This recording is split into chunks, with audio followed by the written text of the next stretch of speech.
Good evening ആൾ. നമ്മൾ class ആരംഭിക്കുകയാണ്. 70 പേരാണ് നമുക്ക് ലിങ്കിലേക്ക് ജോയിൻ ചെയ്തിട്ടുള്ളത്. ബാക്കിയുള്ള 100 പേർക്കാണ്, കൃത്യം 100 പേർക്കാണ് ഞാൻ കൊടുത്തിരുന്നത്. ബാക്കിയുള്ളവർ ചിലരൊക്കെ എൻ്റർ ചെയ്യാൻ കഴിയുന്നില്ല എന്ന് പറയുന്നുണ്ട്. നമുക്ക് നോക്കാം. ഇന്നത്തെ ഫാക്കൽറ്റിയെ നിങ്ങൾക്ക് പ്രത്യേകം പരിചയപ്പെടുത്തേണ്ട കാര്യമില്ല. ഡോക്ടർ തുഷാരഗിരി സക്സസ് ഗ്രൂപ്പിൽ എല്ലാവർക്കും ഫെമിലിയറായ ഡോക്ടറാണ്. അല്ലാതെ തന്നെയും സോഷ്യൽ മീഡിയയിലും ഒക്കെ നിങ്ങൾ ധാരാളമായി കാണുന്നുണ്ട്. തുഷാര ഡോക്ടർ നമ്മുടെ സ്വന്തം, നമ്മുടെ കുടുംബത്തിലെ ആളാണ്. ഞാനൊക്കെ എപ്പോഴും തുഷാര ഡോക്ടറെ കുറിച്ച് പറയുന്നത് എൻ്റെ കുട്ടി എന്നുള്ള രീതിയിൽ തന്നെയാണ് പറയാറ്. എൻ്റെ സ്വന്തം കുട്ടിയായിട്ടാണ് ഞാൻ പറയാറ്. നമുക്കെല്ലാവർക്കും ആ ഒരു ഫീലാണ്. നമ്മുടെ സ്വന്തം കുടുംബത്തിലെ ഒരു അംഗമായിട്ടാണ് ഡോക്ടർ തുഷാരയെ നമുക്ക് അറിയാവുന്നത്. ഒരുപക്ഷെ ഈ സക്സസ് ഗ്രൂപ്പിൽ ആരെങ്കിലും ഒക്കെ ഓർക്കുന്നുണ്ടാവും, 2023 സെപ്റ്റംബർ 7 തുഷാര ഡോക്ടറുടെ വളരെ ഐതിഹാസികമായ ഒരു ക്ലാസ് IFPHന്റെ ഒരു വേദിയിലുണ്ടായിരുന്നു. തുഷാരയുടെ 25ാമത്തെ ഇൻഫെർട്ടിലിറ്റി കേസ് റിസൾട്ട് കിട്ടിയപ്പോൾ അതിന്റെ ഒരു സന്തോഷത്തിന് വേണ്ടിയാണ് നമ്മൾ ആ ക്ലാസ് അറേഞ്ച് ചെയ്തിരുന്നത്. അതിനുശേഷം വീണ്ടും റിസൾട്ടുകൾ ഇങ്ങനെ വന്നുകൊണ്ടേയിരിക്കുന്നുണ്ട്. ഓരോന്നും സാർ എനിക്ക് 26ാമത്തെ റിസൾട്ട് വന്നു, 27ാമത്തെ റിസൾട്ട് വന്നു, അങ്ങനെ ഓരോ റിസൾട്ടും തുഷാര അപ്പോഴപ്പോഴെനിക്ക് മെസ്സേജ് ചെയ്ത് അറിയിക്കുന്നുണ്ടാവും. ഇപ്പൊ ഏകദേശം 40 കഴിഞ്ഞിട്ടുണ്ടെന്നാണ് എൻ്റെ ഓർമ്മ. എനിവേ, ഇൻഫെർട്ടിലിറ്റിയിൽ മാത്രമല്ല തുഷാര ഡോക്ടർ കോൺസെൻട്രേറ്റ് ചെയ്യുന്നത്. സോറിയാസിസ് കേസുകളുണ്ട്, യൂട്രൈൻ ഫൈബ്രോയിഡ്, PCOD, ധാരാളം എല്ലാ മേഖലയിലും കൈവച്ച് വളരെ ചെറിയ പ്രായത്തിൽ തന്നെ വളരെ സീനിയർ ഡോക്ടേഴ്സിനെ പോലും അതിശയിപ്പിക്കുന്ന രീതിയിൽ. കാര്യം ആദ്യത്തെ IFPHലെ ക്ലാസ്സിനെ കുറിച്ച് ഞാൻ പറയാൻ കാര്യം, അന്ന് ആ ക്ലാസ് കേട്ടിട്ട് ആ ക്ലാസ്സിൽ തന്നെ അഭിപ്രായം പറഞ്ഞ ഡോക്ടർ രമാദേവി അമ്പാടി, ശാന്താചന്ദ്രൻ, ഭാഗ്യലക്ഷ്മി, അതുപോലെയുള്ള വെറ്ററൻ ഡോക്ടേഴ്സ്, വളരെ 60, 50, 40 വർഷത്തെ എക്സ്പീരിയൻസ് ഉള്ള ഡോക്ടേഴ്സ് അതിശയത്തോടെ മോൾക്ക് എല്ലാ അനുഗ്രഹങ്ങളും ഉണ്ടാവും, മോള് വലിയ ഒരു ഡോക്ടറായി തീരും എന്ന് അനുഗ്രഹിച്ചത് ഞാൻ ഇപ്പോഴും ഓർക്കുന്നുണ്ട്. അത്രയ്ക്ക് അവർക്കൊക്കെ അതിശയമായി പോയി ഡോക്ടറെ. അതുപോലെ പുതിയ തലമുറയിൽ നമുക്ക് വളരെ എടുത്തു പറയാൻ പറ്റുന്ന ഇത്തരം കേസുകൾ ചെയ്യുന്ന ഒരു ഡോക്ടർ എന്നുള്ള നിലയിൽ നമുക്കൊക്കെ അഭിമാനത്തോടെ പറയാൻ കഴിയും. ഒപ്പം ഡോക്ടറുടെ ഈ സോഷ്യൽ മീഡിയയിലെ ഇടപെടലുകൾ ഹോമിയോപ്പതിക്ക് വളരെ നല്ലൊരു മൈലേജ് നൽകുന്നു എന്നുള്ള കാര്യത്തിൽ യാതൊരു സംശയവുമില്ല. ഇത്തരം കേസുകൾക്ക് ഹോമിയോപ്പതിയിൽ സാധ്യതകളുണ്ട് എന്നുള്ളതും ഹോമിയോപ്പതി ഡോക്ടേഴ്സ് ഈ ലാബ് ഡയഗ്നോസിസും സ്കാനിങ്ങും ഒക്കെ ഉപയോഗിക്കുന്നു എന്നും ഒക്കെ ഉള്ളത് പൊതുജനങ്ങളെ നല്ല രീതിയിൽ ബോധവൽക്കരിക്കുവാനായിട്ടുള്ള റീൽസും ചെറിയ ചെറിയ ഷോർട്ട് വീഡിയോസും ഒക്കെ ചെയ്തുകൊണ്ട് തീർച്ചയായിട്ടും അതൊക്കെ പലരും നമ്മുടെ തന്നെ ഇത്തരം റീൽസിനെ കുറിച്ച് ഡോക്ടറുടെ 1 മില്യൺ വ്യൂസ് ഒക്കെ കിട്ടിയ റീൽസ് ഉണ്ട്. തീർച്ചയായിട്ടും അതൊക്കെ നമ്മുടെ ഒരുപാട് പേഷ്യൻസ് കണ്ടിട്ട് നമ്മളുടെ അഭിപ്രായം ചോദിക്കുന്നുണ്ട്, അഭിപ്രായം പറയാറുണ്ട്. കേരളത്തിന്റെ എല്ലാ ജില്ലകളിൽ നിന്നും ഡോക്ടർക്ക് ഇപ്പോൾ പേഷ്യൻസ് ഉണ്ട്. തിരുവനന്തപുരം പൊതുവെ ഹോമിയോപ്പതിക്ക് ഒരു നല്ല വളർപ്പുള്ള സ്ഥലമല്ല എന്ന് പറയുന്ന തിരുവനന്തപുരത്തേക്ക് മലപ്പുറത്തു നിന്നും കോഴിക്കോട് നിന്നും കാസർഗോഡ് നിന്നും ഒക്കെ രോഗികൾ വരുന്ന ഒരു അനുഭവമുണ്ട്. തീർച്ചയായിട്ടും അത് തുഷാരയുടെ വിജയം ഒപ്പം ഹോമിയോപ്പതിക്ക് ഒരു വലിയ മൈലേജ് കിട്ടുന്ന ഒരു കാര്യമാണ്. അതുകൊണ്ട് തന്നെയാണ് തുഷാരയുടെ ക്ലാസ് അതൊരു മോട്ടിവേഷൻ ക്ലാസ് എന്നുള്ള രീതിയിൽ, അതായത് പ്രാക്ടീസ് തുടങ്ങാത്തവർക്ക് ഇല്ലെങ്കിൽ തുടങ്ങിയിട്ടും പ്രാക്ടീസ് വിജയിക്കുമോ എന്നും ഒരു സംശയമുള്ളവർക്കൊക്കെ ഒരു മോട്ടിവേഷൻ ആകാൻ വേണ്ടി തന്നെയാണ് ഞാൻ ഇത്തരത്തിലുള്ള ഒരു ക്ലാസ് നമ്മളുടെ ഈ വേദിയിൽ, സക്സസിന്റെ വേദിയിൽ വെച്ചിരിക്കുന്നത്. തുഷാര ഡോക്ടർ കഴിഞ്ഞ ആഴ്ചയിൽ, കഴിഞ്ഞ സൺഡേ ആയിരുന്നു തോന്നുന്നു, ദുബായിൽ ഒരു ഇന്റർനാഷണൽ കോൺഫറൻസിൽ IHMA ദുബായ് ഗൾഫ് യൂണിറ്റ് സംഘടിപ്പിച്ച അമാര എന്ന് പറയുന്ന ഫീമെയിൽ കംപ്ലൈൻസിന്റെ ഒരു 1 ഡേ സെമിനാറിൽ അവിടുത്തെ ചീഫ് ഫാക്കൽറ്റി ആയിട്ട് ഇവിടുന്ന് ദുബായിലേക്ക് പറന്ന് തിരിച്ച് വീണ്ടും നാട്ടിലേക്ക് എത്തിയിരിക്കുകയാണ്. നാട്ടിലെത്തി 2-3 ദിവസമായിട്ടേ ഉള്ളൂ. അതിന്റെ തിരക്കുകൾക്കിടയിലാണ് നമ്മുടെ ഈ ക്ലാസ്സിലേക്ക് വന്നത്. തീർച്ചയായിട്ടും നമുക്ക് എല്ലാവർക്കും അഭിമാനിക്കാവുന്ന പുതിയ തലമുറയിലെ ഡോക്ടർമാർക്ക് പ്രത്യേകിച്ച് ഒരു ഐക്കൺ എന്നുള്ള നിലയിൽ ചൂണ്ടിക്കാണിക്കാൻ പറ്റുന്ന ഡോക്ടർ തുഷാരയെ നമുക്ക് ഈ ക്ലാസ്സിലേക്ക് വളരെ സ്നേഹത്തോടെ വളരെ ആദരവോടുകൂടി നമുക്ക് സ്വാഗതം ചെയ്യാം. Welcome you doctor Thushara. അപ്പം തുഷാരയുടെ വാക്കുകൾ നമ്മളെല്ലാം ആകാംക്ഷയോടെ ഇരിക്കുന്നു. ഒരു നമ്മളുടെ സ്ഥിരം ക്ലാസ്സുകളുടെ സ്റ്റൈലിൽ നിന്ന് വിട്ടിട്ട് ഡോക്ടറുടെ എക്സ്പീരിയൻസ് നമ്മളുമായിട്ട് ഷെയർ ചെയ്യുക. നമ്മളുടെ തുഷാര ഡോക്ടറുടെ ക്ലാസ്സുകൾ ഒരുപക്ഷെ യൂട്യൂബിലൊക്കെ കുറച്ച് ക്ലാസ്സുകൾ നമ്മൾ അപ്ലോഡ് ചെയ്തിട്ടുണ്ട്. പഴയ നമ്മുടെ PSC 23യുടെ ക്ലാസ്സുകൾ പല വിഷയങ്ങളിലും തുഷാര ഡോക്ടർ ക്ലാസ് എടുത്തിട്ടുണ്ട്. ഫോറൻസിക് മെഡിസിനുള്ള ക്ലാസ്സുകളുണ്ട്, മറ്റു വിഷയങ്ങളുള്ള ക്ലാസ്സുകളുണ്ട്. അതൊക്കെ ഞാൻ തപ്പിയെടുത്ത് കുറേശ്ശെയായിട്ട് യൂട്യൂബിലൊക്കെ അപ്ലോഡ് ചെയ്തുകൊണ്ടിരിക്കുകയാണ്. ഒപ്പം നമ്മുടെ ഈ ക്ലിനിക്കൽ ക്ലാസ്സും നിങ്ങൾക്ക് എല്ലാവർക്കും പ്രയോജനകരമാകും എന്ന വിശ്വാസത്തിൽ ഞാൻ തുഷാര ഡോക്ടറെ ക്ലാസ് എടുക്കാനായിട്ട് ഇൻവൈറ്റ് ചെയ്യാണ്. Okay, thank you sir, thank you so much. Ashok സാറിന് ഒത്തിരി നന്ദി, ഇത്രയും നല്ലൊരു ഇൻട്രൊഡക്ഷൻ തന്നതിന് ഭയങ്കര സന്തോഷം തോന്നുന്നുണ്ട്.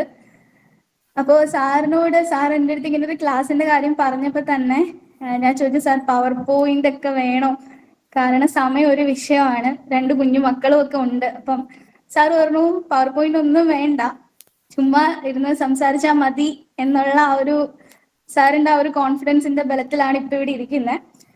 അപ്പോ ഞാൻ ശരിക്കും ഈ ഒരു ക്ലാസ് സ്റ്റാർട്ട് ചെയ്യുന്ന തന്നെ എനിക്ക് തോന്നുന്നു നമ്മുടെ മഹാത്മാഗാന്ധിയുടെ ഒരു വേർഡിങ്സ് പറഞ്ഞുകൊണ്ടാ, അതായത് be the change you wish to see in the world.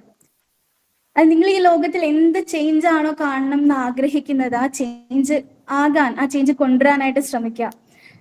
നമുക്ക് എനിക്ക് തോന്നുന്നു ഹോമിയോ ഡോക്ടേഴ്സിന് അത് സാധിക്കും, നമുക്കാണ് അത് ഏറ്റവും കൂടുതൽ സാധിക്കുക എന്നുള്ളത്. കാരണം അത്രയ്ക്കും ബ്യൂട്ടിഫുൾ ആയിട്ടുള്ള ഒരു സിസ്റ്റം ഉണ്ട് നമ്മുടെ കയ്യില്. അപ്പോ അതിനെ ഒന്ന് അറിയാൻ ശ്രമിച്ചാൽ നമുക്ക് എന്താ പറയാ, ഒരുപാട് നല്ല ത്രില്ലുള്ള കേസുകൾ നമുക്ക് കിട്ടും. അത്രയും ത്രില്ലുള്ള ക്യൂറുകൾ നമുക്ക് കൊടുക്കാൻ പറ്റും. ഒരു പേഷ്യന്റിന്റെ സാറ്റിസ്ഫാക്ഷൻ, അത് നമുക്ക് തരുന്നൊരു സന്തോഷം എന്ന് പറഞ്ഞാല് അത് ഭയങ്കര രസമുള്ളൊരു കാര്യമാണ്. PSC മാത്രമല്ല, അതായത് PSC കിട്ടണം, അതായത് നമുക്ക് എല്ലാവർക്കും PSCയിൽ കയറാനുള്ള ക്വാളിഫിക്കേഷനും കാര്യങ്ങളും എല്ലാം ഉണ്ടാവും. പക്ഷെ വേക്കൻസി എന്ന് പറയുന്നത് കുറവാണ്. പക്ഷെ അത് മാത്രമല്ല, അതിനപ്പുറത്തേക്ക് ഒരു വലിയ ക്ലിനിക്കൽ പ്രാക്ടീസ് എന്ന് പറയുന്ന വിശാലമായൊരു ലോകം നിങ്ങളെല്ലാവരെയും കാത്തു കിടപ്പുണ്ട്. അപ്പോ അത് തീർച്ചയായിട്ടും കോൺഫിഡന്റ് ആയിട്ട് തന്നെ ക്ലിനിക്ക് തുടങ്ങി മുന്നോട്ട് പോയി കഴിഞ്ഞാൽ ഡെഫിനറ്റ്ലി അതിനുള്ള നിങ്ങൾ എടുക്കുന്ന പെയിനിനനുസരിച്ചിട്ടൊരു ഗെയിൻ നിങ്ങൾക്ക് തീർച്ചയായിട്ടും ഉണ്ടാവും എന്ന് പറഞ്ഞുകൊണ്ട് ഞാൻ ക്ലാസ് സ്റ്റാർട്ട് ചെയ്യേണ്ടത്. ക്ലാസ് ആയിട്ട് കൺസിഡർ ചെയ്യേണ്ട, സാറ് പറഞ്ഞ പോലെ ഒരു എക്സ്പീരിയൻസ്. എപ്പോഴും ഇൻഫെർട്ടിലിറ്റി കേസുകളാണ് കൂടുതൽ പറയുക. അപ്പൊ ഇന്ന് എനിക്ക് തോന്നി എനിക്ക് ഭയങ്കര ഫേവറേറ്റ് ആയിട്ടുള്ള 4 കേസുകൾ നിങ്ങളുമായിട്ട് ഷെയർ ചെയ്യാന്നാ വിചാരിക്കുന്നത്. അപ്പോ ഇതിനകത്ത് റിസൾട്ടുകൾ കാണിക്കാനായിട്ട് ഞാൻ പവർ പോയിന്റ് ചെയ്തിട്ടില്ലാത്തത് കൊണ്ട് ക്ലാസ് കഴിഞ്ഞതിന് ശേഷം ഇതിന്റെ റിസൾട്ടുകൾ എന്തെങ്കിലും ഒരു കാണുവാനായിട്ടോ റെഫർ ചെയ്യാനായിട്ടോ വേണമെന്നുണ്ടെങ്കിൽ തീർച്ചയായിട്ടും പേഴ്സണലി എന്നോട് മെസ്സേജ് അയച്ച് ചോദിക്കാവുന്നതാണ്, ഞാൻ നിങ്ങൾക്ക് അയച്ചു തരാം. അപ്പോ തുടങ്ങാം അല്ലേ, നമുക്ക് കേസുകളിലേക്ക് കിടക്കാം അല്ലേ. എൻ്റെ ആദ്യത്തെ കേസ് എന്ന് പറഞ്ഞാല് ഒരു 32 വയസ്സുള്ള ഒരു ലേഡിയാണ്. ഇവിടെ ഏറ്റവും പ്രത്യേകത എന്താ വെച്ചാല് ആളൊരു ആയുർവേദ ഡോക്ടറാണ്. ഓക്കെ, ആളുടെ പ്രശ്നം എന്താ വെച്ചാൽ ഭയങ്കര ടെൻഷനാണ്.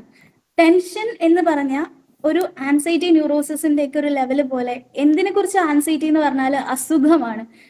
എനിക്ക് ഇന്ന അസുഖം ഉണ്ടോ, ഇന്ന അസുഖം വരുമോ, നമ്മൾ ഈ ഹൈപ്പോകോൺഡ്രിയാസിസ് എന്നൊക്കെ പറയില്ലേ, അതുപോലെ അതുണ്ടോ, എന്ത് കേട്ടാലും ആ അസുഖം എനിക്കുണ്ടോ എനിക്കുണ്ടോ എനിക്കുണ്ടോ എന്ന് ചിന്തിക്കുന്ന ഒരു രീതി.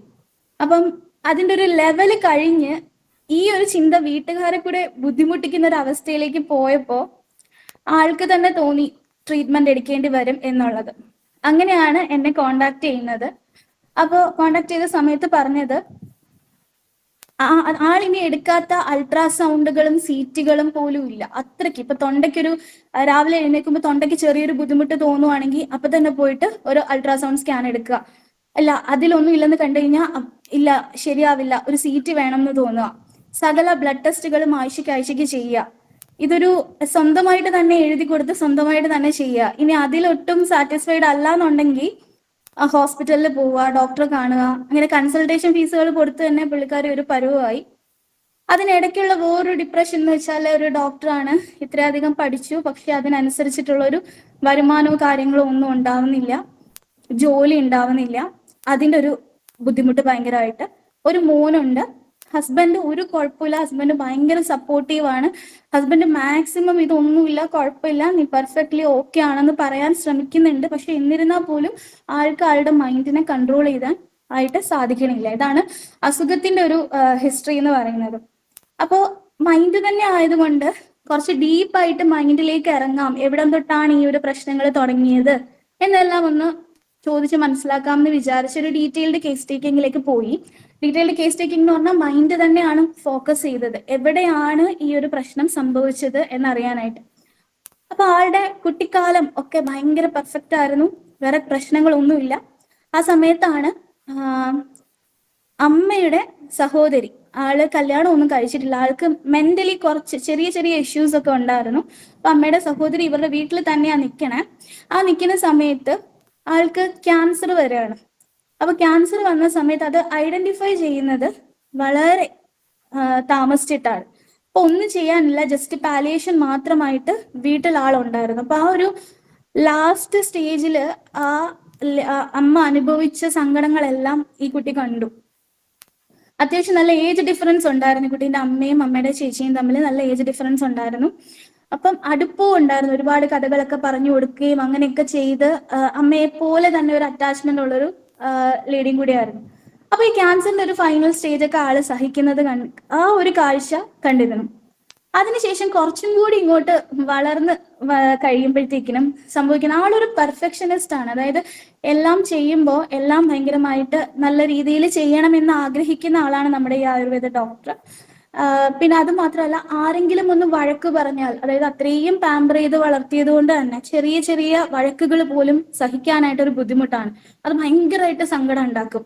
അപ്പൊ പിന്നെ കുറച്ച് ആരോടും മിണ്ടില്ല, ഭയങ്കര വിഷമത്തിലേക്ക് പോവുക, അങ്ങനത്തെ ഒരു ബുദ്ധിമുട്ടുണ്ട്.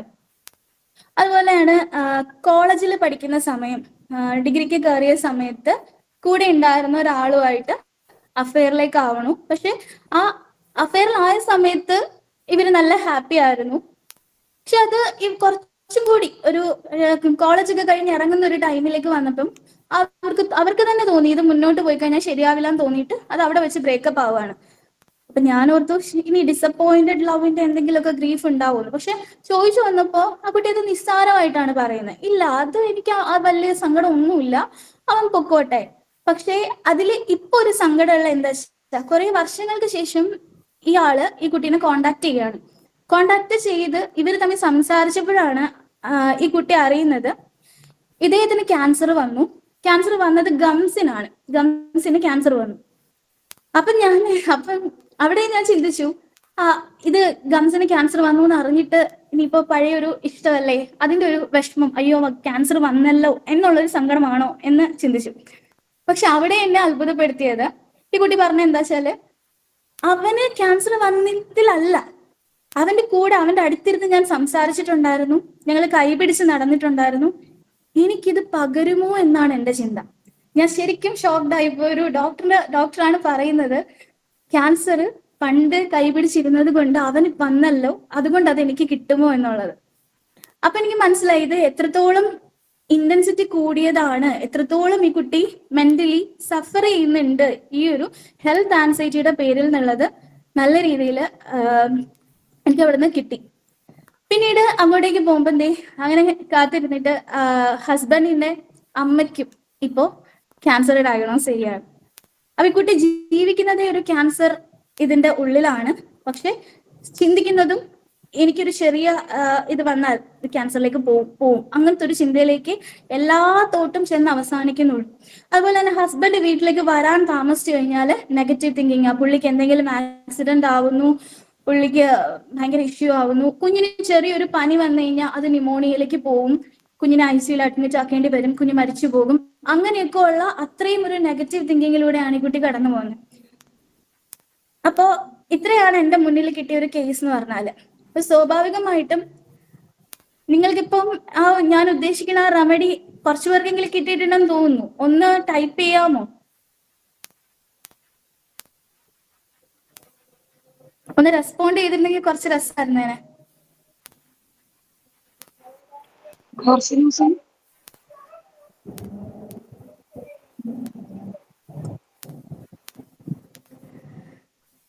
കാർസിനോസിൻ. ആരോ ഒരാൾ ആർസാൽബ് പറഞ്ഞു അല്ലെ? ആർസ് പറഞ്ഞു അല്ലെ? ആർസ് നല്ലൊരു ഓപ്ഷനാണ്. ഞാനും ചിന്തിച്ചിരുന്നു ആർസ് ആകുമോ എന്നുള്ളത്. ആർസിൽ നിന്നും എനിക്ക് സീരിയസ്ലി ഞാൻ കാർസിനോസിൻ എപ്പോഴും ചിന്തിക്കാറുള്ളൊരു റെമഡി ആയതുകൊണ്ട് കാർസിനോസിനിൽ നിന്ന് വിട്ടിട്ട് ഞാൻ ആർസാൽബിലേക്കായിരുന്നു എൻ്റെ തോട്ടും പോയത്. കുട്ടീന്റെ മൈൻഡ് ഒന്ന് പിടിച്ചു കിട്ടാൻ ആർസാൽബ് കൊടുത്താലോ, ആർസാൽബിലേക്ക് പോയാലോ എന്നാണ് ഞാൻ ചിന്തിച്ചത്. പക്ഷെ വീണ്ടും ഞങ്ങളൊന്ന് സംസാരിച്ചു കഴിഞ്ഞപ്പോഴത്തേക്കും എനിക്ക് മനസ്സിലായ ഒരു കാര്യം എന്താ വെച്ചാല്, ഈ കുട്ടി ഇപ്പൊ ചിന്തിക്കുന്നത് ഹസ്ബൻഡ് ഭയങ്കര കെയറിങ് ആന്ന് പറഞ്ഞല്ലോ. അതായത് ഒരു കാര്യത്തിന് ഈ കുട്ടീനെ ഇത്രയും ഒക്കെ ഹോസ്പിറ്റലിൽ കൊണ്ടുപോയി പൈസ ചെലവാക്കുന്നു, അനാവശ്യമായിട്ടുള്ള സ്കാനിങ് ചെയ്യുന്നു, അപ്പോഴൊക്കെ കൂടെ സപ്പോർട്ടായിട്ട് നിൽക്കുകയാണെങ്കിൽ പോലും ഒരു മൊമെന്റ് വന്നപ്പോ ഇത് കുറച്ച് സീരിയസ് ആവുന്നു എന്ന് കണ്ടപ്പോഴത്തേക്കും പുള്ളി ചെറുതായിട്ട് വളരെ മൈനർ ഡിഗ്രിയിലൊന്നും ദേഷ്യപ്പെട്ടു. പക്ഷെ ഈ കുട്ടിക്ക് അത് ഉൾക്കൊള്ളാനായില്ല. അന്ന് ഈ കുട്ടി എന്നെ വിളിച്ചിട്ട് ഭയങ്കര സങ്കടമായിരുന്നു. എനിക്ക് ജീവിക്കണ്ട, സൂയിസൈഡ് ചെയ്യാം, അങ്ങനെ ചെയ്താൽ മതി എന്നുള്ളൊരു രീതിയിലേക്ക് ഒരുപാട് സംസാരിച്ചു. അപ്പൊ എനിക്ക് മനസ്സിലായി ഒട്ടും ഇത്രയും ചെറിയൊരു വഴക്ക് പോലും താങ്ങാൻ പറ്റാത്ത ഹെൽത്തിനെ കുറിച്ച് ഇത്രയധികം ആൻസൈറ്റി ഉള്ളൊരു റെമഡി എന്ന് പറയുന്നത് കാർസിനോസിൻ തന്നെയാണ്. അങ്ങനെ സിംപ്ലി കാർസിനോസിൻ ഞാൻ കൊടുത്തു. പക്ഷെ ആർസാൽവ് നല്ലൊരു ഓപ്ഷൻ തന്നെയാണ്. കാർസിനോസിൻ കൊടുത്തു. കാർസിനോസിൻ എപ്പോഴും നമ്മൾ കൊടുക്കുമ്പോൾ അത് വളരെ ഡീപ്പ് ആക്ടിങ് ആയിട്ടുള്ള റെമഡിയാണ്. അപ്പൊ കൂടെ അധികം കൊടുത്ത് വഷളാക്കാതിരിക്കുന്നതാണ് നല്ലത്. കൊടുത്തു, വെയിറ്റ് ചെയ്തു. 2 വീക്കിനുള്ളിൽ തന്നെ ആള് വിളിച്ചു, നല്ല രീതിയിലുള്ള മാറ്റങ്ങൾ പറഞ്ഞു തുടങ്ങി. 1 മന്ത് ആയപ്പോഴത്തേക്ക് ആള് വിളിച്ചു. ആള് അടുത്തുള്ളൊരു റിസോർട്ടില് ആയുർവേദ ഡോക്ടറായിട്ട് കയറി. 1.5 മന്ത് കഴിഞ്ഞപ്പോഴത്തേക്കിനും ഞാൻ സോഷ്യൽ മീഡിയയിൽ കാർസിനോസിൻ 200 ആണ് കൊടുത്തത്. പൊട്ടൻസി ഒരാൾ ചോദിക്കുന്നുണ്ട്, 200 ആണ് കൊടുത്തത്. 200 സിംഗിൾ ഡോസ് ആണ് കൊടുത്തത്. 1.5 മാസം ആയപ്പോഴത്തേക്കിനും ആള് സോഷ്യൽ മീഡിയയിൽ അവരുടെ റിസോർട്ടിനെ മോട്ടിവേറ്റ്, അതായത് റിസോർട്ടിനെ അവര് അഡ്വർടൈസ്മെന്റ് ചെയ്തുകൊണ്ട് ആള് വീഡിയോസ് ഇടാനായിട്ട് തുടങ്ങി. അപ്പോൾ ആ ഒരു ചേഞ്ച് ഡ്രാസ്റ്റിക് ആയിരുന്നു. 45 ദിവസം 45 ദിവസം കഴിഞ്ഞപ്പോഴത്തേക്കിനും കാർസിനോസിൻ 1 കൊടുത്തിട്ട് ഞാൻ ആ കേസ് അവിടെ സ്റ്റോപ്പ് ചെയ്തു. ഇപ്പൊ ആള് ഭയങ്കര ഹാപ്പിയാണ്, വേറെ ഇഷ്യൂസ് ഒന്നും ഇല്ല.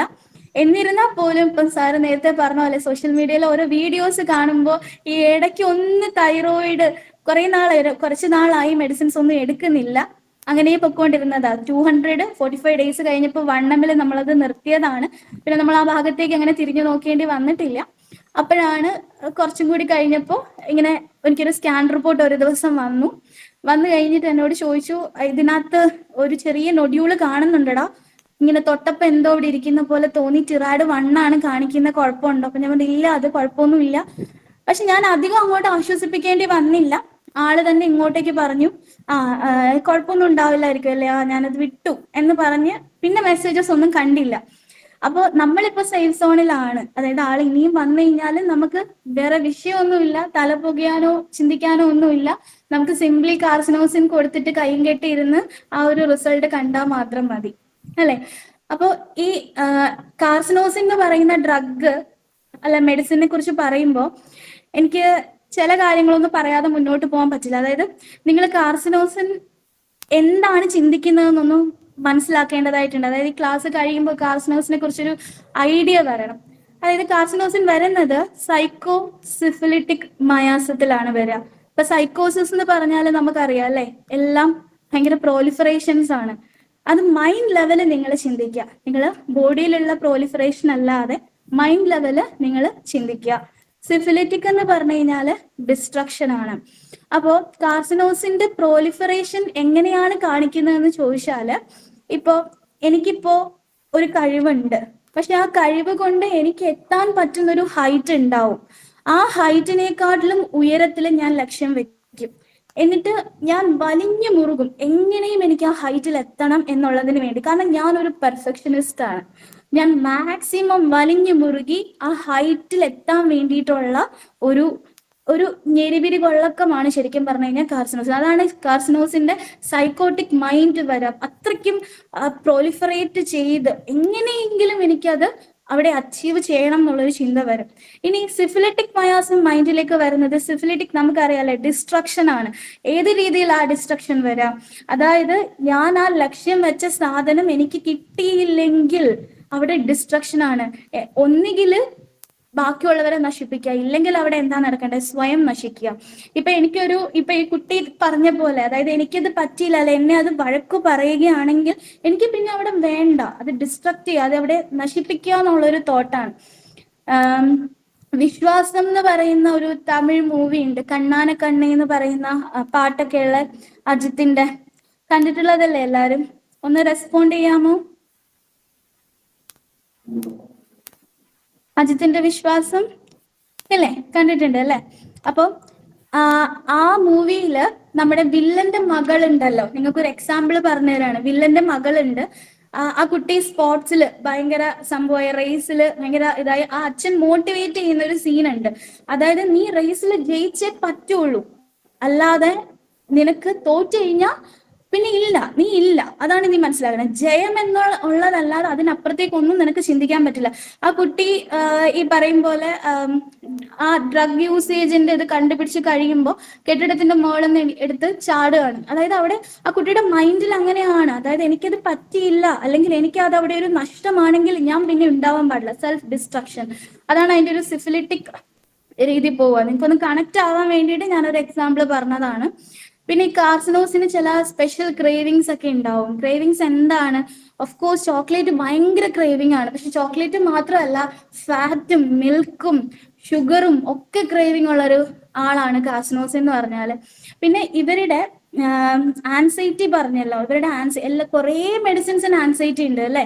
പക്ഷെ ഇവരുടെ ആൻസൈറ്റിനെ നമുക്ക് പോയിന്റ് ഔട്ട് ചെയ്യാൻ പറ്റുന്നത്, ഹെൽത്ത് ആൻസൈറ്റി ആണെങ്കിൽ പോലും അത് ചെന്ന് എൻഡ് ചെയ്യുന്നത് ക്യാൻസർ, മറ്റൊന്നുമല്ല, ദിസ് ഇസ് ക്യാൻസർ.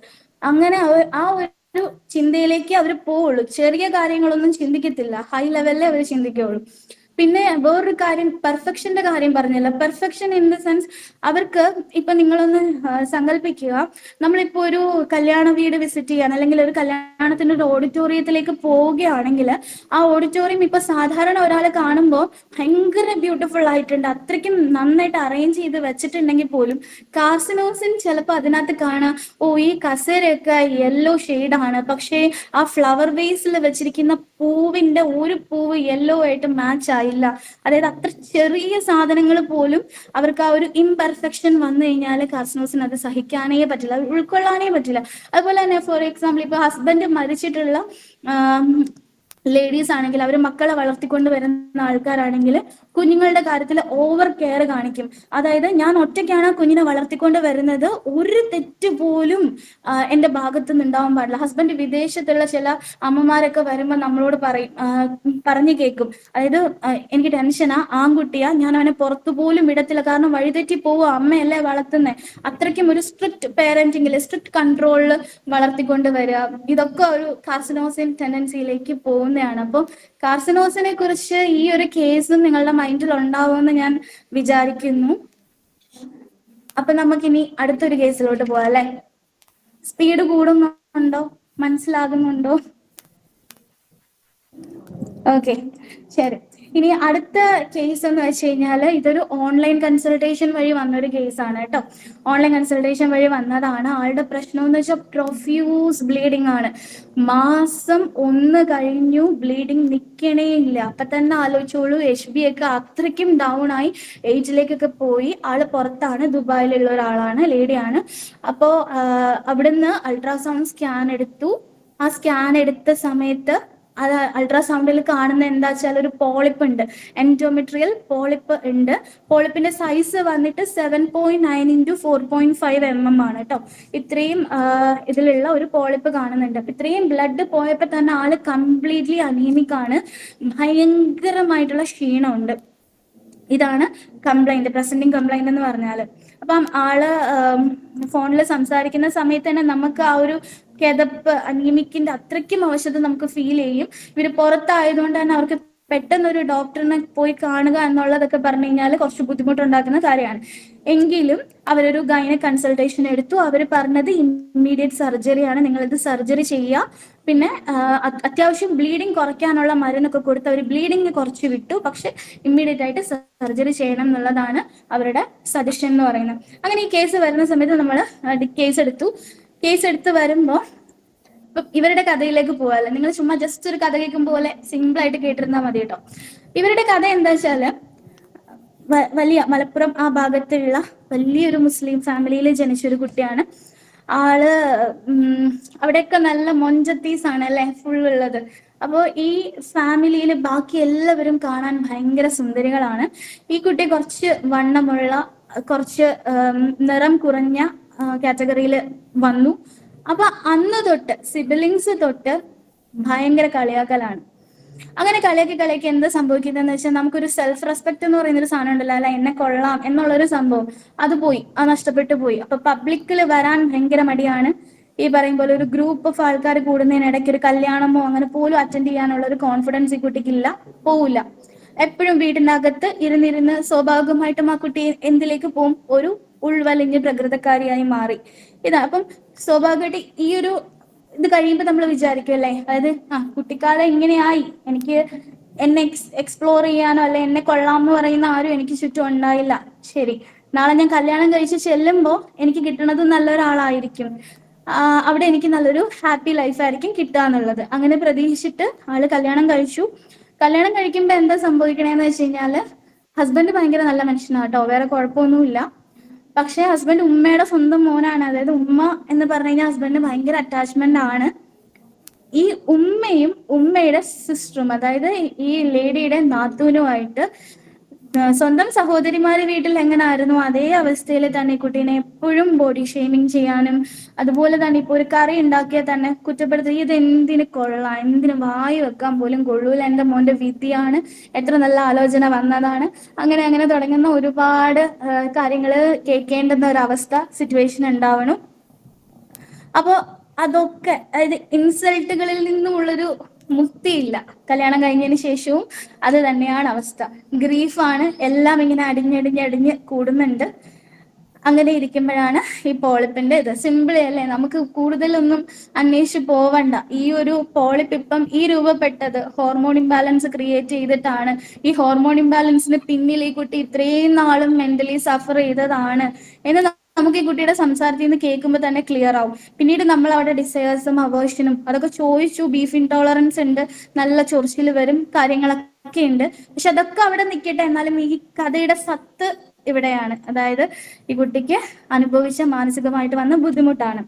ഓക്കെ, മരുന്നുണ്ടോ കയ്യിൽ? മരുന്നുണ്ടോ? മരുന്നുണ്ടെങ്കിൽ ഒന്ന് ടൈപ്പ് ചെയ്യാമോ? സ്റ്റാഫിയാണ്. സിമ്പിൾ അല്ലേ, നമുക്ക് എത്ര രസമായിട്ട് പ്രിസ്ക്രൈബ് ചെയ്യാൻ പറ്റും, എത്ര സിമ്പിൾ ആയിട്ട് പ്രിസ്ക്രൈബ് ചെയ്യാൻ പറ്റൂലേ. ഹോമിയോപ്പതി സിമ്പിൾ അല്ലേ. സ്റ്റഫി തന്നെയാണ്. നമ്മൾ ആ ഒരു പേഷ്യന്റിനെ കിട്ടുമ്പോൾ ജസ്റ്റ് അവർക്ക് പറയാനുള്ളത് അവരുടെ കുട്ടിക്കാലം തൊട്ട് കേട്ടിരുന്നാൽ തന്നെ നമുക്ക് ആ ഒരു കാര്യം മനസ്സിലാവും. പക്ഷെ ഇവിടെ വരുമ്പോ ഈ പറയുന്ന ഈ ഗ്രീഫ്, ആ ഗ്രീഫിനെ ചിലപ്പോൾ നമ്മളെ ഇഗ്നേഷ്യയിലേക്കും നാട്രിമൂറിലേക്കും ഒക്കെ നമുക്കൊന്ന് വഴിതെറ്റിച്ചെന്ന് വരാം. പക്ഷെ ഇവിടെ നമുക്ക് ഇനിയാണ് ഒരു പ്രധാനപ്പെട്ട കഥയിലെ ഒരു ട്വിസ്റ്റ്. ഞാൻ സ്റ്റഫി എന്ന് ഉറപ്പിച്ച ആ പോയിന്റിലേക്ക് എത്തിയത് എങ്ങനെയാന്ന് വെച്ചാല്, നിങ്ങൾക്കറിയോ, ഓരോ മരുന്നും റെസ്പോണ്ട് ചെയ്യുന്ന ഒരു രീതിയുണ്ട്. എല്ലാ മരുന്നുകളെ കുറിച്ച് എനിക്കും അറിയില്ല, എന്നിരുന്നാൽ പോലും നമ്മൾ പ്രധാനമായിട്ടും കൊടുക്കുന്ന മരുന്നുകൾ റെസ്പോണ്ട് ചെയ്യുന്ന ഒരു രീതിയുണ്ട്. സ്റ്റഫിക്ക് സങ്കടം വന്നു കഴിഞ്ഞാൽ സ്റ്റഫി എങ്ങനെയാ റെസ്പോണ്ട് ചെയ്യാന്നറിയോ? അതായത് അത്രയും അധികം ഇൻസൾട്ടുകളും കാര്യങ്ങളും ഒക്കെ സഫർ ചെയ്തിട്ട് ഒരു പോയിന്റ് എത്തിക്കഴിഞ്ഞാൽ സ്റ്റഫി പൊട്ടിത്തെറിക്കും. അപ്പോ ഈ കുട്ടി പൊട്ടിത്തെറിച്ചത് എവിടെയാണെന്നറിയോ? ഇവര് നാട്ടിൽ നിന്നാണ് ഇത്രയൊക്കെ കാര്യങ്ങൾ സഫർ ചെയ്യണ ആള്, പിന്നെ വിദേശത്തേക്ക് പോയി. അവിടെ ചെന്ന് കഴിയുമ്പോൾ ഹസ്ബൻഡും ഈ കുട്ടിയും മാത്രമേ ഉള്ളൂ. വളരെ ഹാപ്പി ആയിട്ട് ലൈഫ് പൊക്കോണ്ടിരിക്കും എന്ന് നമ്മൾ പ്രതീക്ഷിക്കും. അപ്പോഴാണ് ട്വിസ്റ്റ്, അമ്മായിയമ്മയും നാത്തൂനും ഫോൺ വിളിച്ചിട്ടാണ് ഓരോ ദിവസത്തെ വിശേഷങ്ങൾ ചോദിച്ച്, ഇപ്പം സിംപ്ലി ഇന്ന കറിയാണ് വെച്ചതെന്ന് പറഞ്ഞാൽ, അയ്യ നിനക്ക് ഇതേ വെക്കാൻ അറിയത്തോളോ, എന്റെ മോൻ അവിടെയും ഫുഡ് ഇല്ലേ എന്നുള്ള കുറ്റപ്പെടുത്തലുകൾ കേൾക്കേണ്ട അവസ്ഥയിലേക്ക് എത്തി. അപ്പോ സിനാരിയോ സെയിം തന്നെയാണ്. അങ്ങനെ ഇരിക്കുമ്പോ പൊട്ടിത്തെറിച്ചു. ആരോടാ പക്ഷെ പൊട്ടിത്തെറിച്ചതെന്ന് അറിയാമോ? നമ്മുടെ പാവം സ്റ്റഫിക്ക് അങ്ങനെ ക്ലോസ് ആയിട്ട് നിൽക്കുന്ന, അതായത് തിരിച്ചു പറയത്തില്ല എന്നറിയാവുന്ന ഒരാളിന്റെ അടുത്ത് മാക്സിമം അത് എക്സ്പ്ലോർ ചെയ്യാനായിട്ടുള്ള ഒരു കപ്പാസിറ്റി ഉള്ളൂ. പൊട്ടിത്തെറിച്ചത് ഹസ്ബൻഡിന്റെ അടുത്താണ്. ഹസ്ബൻഡ് ഇപ്പൊ എന്ത് പറഞ്ഞാലും ആൾക്ക് ദേഷ്യമാണ്. അത് ആള് ആ ദേഷ്യത്തിന്റെ ആൻസൈറ്റി എൻ്റെ അടുത്ത് പറഞ്ഞ വരി ഇതാണ്: ഡോക്ടറെ, ഞാൻ ദേഷ്യം വരുമ്പോ നമ്മുടെ കാലിന്റെ പെരുവിരലില്ലേ, അതിൽ മാത്രം നിന്നിട്ട് ആള് പൊങ്ങി ഉയർന്ന ആ വിരലിൽ മാത്രം നിന്നിട്ട് വിറയ്ക്കും, ഫുൾ ബോഡി ഷിവർ ചെയ്യും. ആ എക്സ്റ്റെന്റ്, അങ്ങനെ ദേഷ്യം ഉണ്ടായിരുന്ന ഒരാളല്ല, ആ ഒരു എക്സ്റ്റെന്റിലേക്കാണ് ഇവരുടെ ദേഷ്യം.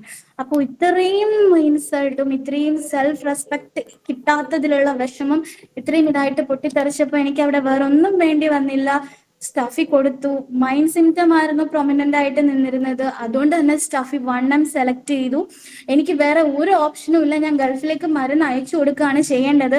നമുക്ക് ഇതല്ലെങ്കിൽ ഒന്ന് മരുന്ന് മാറ്റി പിടിക്കാം എന്നുള്ള ഒരു ഓപ്ഷൻ പോലും ഇല്ല. പിന്നെ എന്തും വരട്ടെ എന്ന് വിചാരിച്ചിട്ട് നമ്മൾ എന്ത് ചെയ്യുന്നു? മരുന്ന് അയച്ചു കൊടുത്തു. 3 മാസത്തേക്കുള്ള മരുന്നാണ് അയച്ചു കൊടുക്കണേ. മെഡിസിൻ സ്റ്റാർട്ട് ചെയ്ത് 1 മാസം കഴിഞ്ഞപ്പോൾ തന്നെ ആൾക്ക് ഭയങ്കരമായിട്ടുള്ള ചേഞ്ചസ്, അതായത് മെന്റലി തന്നെ ഭയങ്കരമായിട്ടുള്ള റിലീഫ് കിട്ടി. അപ്പോ 3 മാസം തികയുന്നതിന് മുമ്പായിട്ട് 2 മാസം ആയപ്പോ തന്നെ ആൾക്ക് നാട്ടിലേക്ക് വരേണ്ടുന്ന ഒരു ആവശ്യം ഉണ്ടായി. നാട്ടിലേക്ക് വരേണ്ട ആവശ്യം ഉണ്ടായപ്പോ ആൾക്കൊരു ഡൗട്ട്, അവിടെയല്ലേ സ്കാൻ ചെയ്തേ, ഇനി ഇത് പീരീഡ്സിന്റെ ബ്ലീഡിങ്ങോ കാര്യങ്ങളോ ഒന്നും ഇല്ല, ഈ 2 മാസമായിട്ട് എല്ലാം നല്ല നീറ്റായിട്ട് പോവാണ്, വേറെ ഇഷ്യൂസ് ഒന്നും ഇല്ല. അപ്പൊ ഇവിടെ ഒന്ന് സ്കാൻ ചെയ്ത് നോക്കാൻ, ഡോക്ടറുടെ മരുന്ന് കഴിച്ചിട്ട് എന്തായി എന്നൊന്ന് അറിയണമല്ലോ. സ്കാൻ ചെയ്തു, നോ അബ്നോർമാലിറ്റി ഡിറ്റക്റ്റഡ്, ഒരു പ്രശ്നവും ഇല്ല അതിനകത്ത്. ആള് പെർഫെക്റ്റ്ലി ഓൾ റൈറ്റ് ആണ്, വേറെ ഇഷ്യൂസ് ഒന്നുമില്ല. അങ്ങനെ നമ്മള് സ്റ്റഫിന്റെ ആ കേസ് അവിടെ ക്ലോസ് ചെയ്യാണ് കേട്ടോ. അപ്പൊ ഈ സ്റ്റഫിനെ കുറിച്ചൊന്ന് ഡീറ്റെയിൽഡ് ആയിട്ട് പറയുമ്പോൾ നിങ്ങൾ മനസ്സിലാക്കേണ്ട ഒരു കാര്യം, സ്റ്റഫി വളരുന്നത് ഇതുപോലെ സപ്രസ്ഡ് ആയിട്ടാ. അച്ഛനും അമ്മയും ഒക്കെ ഇങ്ങനെ അവിടെ നനങ്ങരുത് ഇവിടെ നനങ്ങരുത്, അല്ലെങ്കിൽ അങ്ങനെ ആയിരിക്കണം എന്നുള്ള രീതിയിലാണ് സ്റ്റഫി വളർന്നു വരുന്നത്. അത് മാത്രമല്ല, സ്റ്റഫിക്ക് ഒരുപാട് ആഗ്രഹങ്ങൾ കാണും, എനിക്ക് അതാവണം, എനിക്ക് ഇതാവണം. ഫ്രീക്വൻസി റെപ്പറ്റീഷൻ 15 ഡേയ്സിൽ ഓരോ ഡോസ് വെച്ചിട്ട് ഡോക്ടറെ 15 ഡേയ്സ് ഗ്യാപ്പിൽ കേട്ടോ. അങ്ങനെ എന്താണ് എപ്പോഴും, അതായത് ഇപ്പം എഞ്ചിനീയർ ആവാൻ ആഗ്രഹിച്ച അത്രയ്ക്കും ഡീപ്പായിരിക്കണം ആഗ്രഹം, അല്ലാതെ എനിക്ക് എഞ്ചിനീയർ ആയാൽ കൊള്ളാം എന്ന് പറഞ്ഞ ആളെ പിടിച്ച് വേറെ ആക്കിയ കാര്യമല്ല പറയുന്നത്.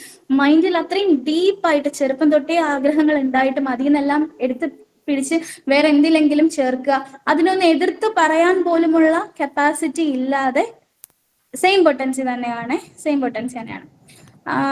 എടുത്തു പറയാൻ പോലുമുള്ള ഇതില്ലാതെ ആ വേറൊരു കോഴ്സിന് പഠിക്കേണ്ടി വരുന്നു. അങ്ങനെ പഠിക്കേണ്ടി വരികയാണെന്നുണ്ടെങ്കിൽ എടുക്കുന്ന ആ ഒരു സപ്രഷൻസ് ഉണ്ടല്ലോ അതിഭീകരമായിട്ട്. ഇവിടെ സ്റ്റഫി സാഗരിയെ എങ്ങനെയാണെന്ന് വെച്ച് കഴിഞ്ഞാൽ, സ്റ്റഫിക്ക് ഏറ്റവും വലിയ ജീവിതത്തിൽ അംബീഷൻ എന്ന് വെച്ചാൽ സെൽഫ് റെസ്പെക്ട് കിട്ടണം എന്നുള്ളതാണ്. അത് കിട്ടാത്തൊരവസ്ഥ വരുമ്പോഴത്തേക്കും അവർക്കത് ഭയങ്കരമായിട്ടുള്ള ഇന്റേണൽ പ്രോബ്ലങ്ങളിലേക്ക് പോകും. അത് കിട്ടാത്തൊരവസ്ഥ, അതായത് ഞാൻ ഇപ്പോൾ എനിക്കൊരു 25,000 അല്ലെങ്കിൽ ഒരു 30,000 ശമ്പളം വാങ്ങിക്കാൻ കപ്പാസിറ്റി ഉള്ള അത്രയും കഴിവുള്ള ഒരാളാണെന്ന് എനിക്കറിയാം. പക്ഷേ എനിക്ക് ആ കഴിവുകൾ പ്രകടിപ്പിക്കാൻ പറ്റുന്നില്ല, അല്ലെങ്കിൽ എനിക്കൊരു അവസരം കിട്ടുന്നില്ല, എന്നെ ആരും മനസ്സിലാക്കുന്നില്ല. അതുകൊണ്ട് തന്നെ ഞാൻ ഇപ്പം മേടിക്കുന്ന ശമ്പളം ഒരു 6,000-ഓ 7,000-നോ വർക്ക് ചെയ്യേണ്ടി വരുമ്പോൾ ഇത് ആരോടും ഷെയർ ചെയ്യാതെ ഉള്ളിൽ വെച്ചിരിക്കുന്ന ഒരു ഇൻസൾട്ട് ഉണ്ട്. ഇനി സ്റ്റഫി പേഷ്യന്റ് പറയും, ഞാനൊന്ന് ദേഷ്യപ്പെട്ടിട്ട്, ഇവരങ്ങനെ പ്രത്യേകിച്ച് ദേഷ്യപ്പെടുന്ന ഒരു കാറ്റഗറിയിൽ വരുന്ന ആൾക്കാരായിരിക്കില്ല. ഇപ്പൊ ഈ പറഞ്ഞ പോലെ സഹിച്ച് അങ്ങ് അറ്റെത്തുമ്പോഴായിരിക്കും ഇവര് ദേഷ്യപ്പെടാം. ഇപ്പൊ സ്റ്റഫി പറയും, ഞാൻ ദേഷ്യപ്പെട്ടിട്ട് ഒരു 6-7 വർഷമായി കാണും, മുമ്പാണ് ഞാൻ നല്ലപോലെ ദേഷ്യപ്പെട്ടെന്ന് ചിലപ്പോൾ നമുക്ക് സിംറ്റംസ് കിട്ടാം. അതുപോലെ തന്നെയാണ് ഇതിന്റെ നേരെ റിവേഴ്സ് കാറ്റഗറി ഉണ്ടാവും, അതായത് തൊട്ടേനും പിടിച്ചേനും ഒക്കെ ഇത്രയും ഇൻസൾട്ട്. ഇപ്പം ഫോർ എക്സാമ്പിൾ ഒരു IT ഫീൽഡിൽ വർക്ക് ചെയ്യുന്ന ഒരാളാണ്, അയാൾക്ക് എന്നും അയാളുടെ ബോസിന്റെ കയ്യിൽ നിന്ന് ചീത്ത കേൾക്കും, അല്ല അതും പബ്ലിക്കായിട്ട് ആൾക്കാരുടെ മുന്നിൽ വെച്ച് ചീത്ത കേൾക്കും. പക്ഷെ ജീവിക്കാൻ ശമ്പളം വേണമെന്നുള്ളതുകൊണ്ട് വേറെ ജോലിക്ക് പോകാൻ വയ്യാത്ത അവസ്ഥയാണെങ്കിൽ അവിടെ കടിച്ച് പിടിച്ച് തിരിച്ച് ഒന്നും പറയാതെ നിന്നേ പറ്റുള്ളൂ. അങ്ങനെ നിൽക്കുന്ന ആൾക്കാർ പൊട്ടിത്തെറിക്കുന്ന എക്സ്ട്രീമിൽ നമുക്ക് സ്റ്റഫി സാഗറിനെ കാണാനായിട്ട് സാധിക്കും കേട്ടോ. അപ്പൊ ഏകദേശം സ്റ്റഫിനെ കുറിച്ച് ഒരു ഐഡിയയും ഈ ഒരു കേസ് നിങ്ങളുടെ മനസ്സിലുണ്ടെന്ന് ഞാൻ വിചാരിക്കുന്നു. അടുത്ത കേസിലോട്ട് പോട്ടെ, ഒരു തംസപ്പ്.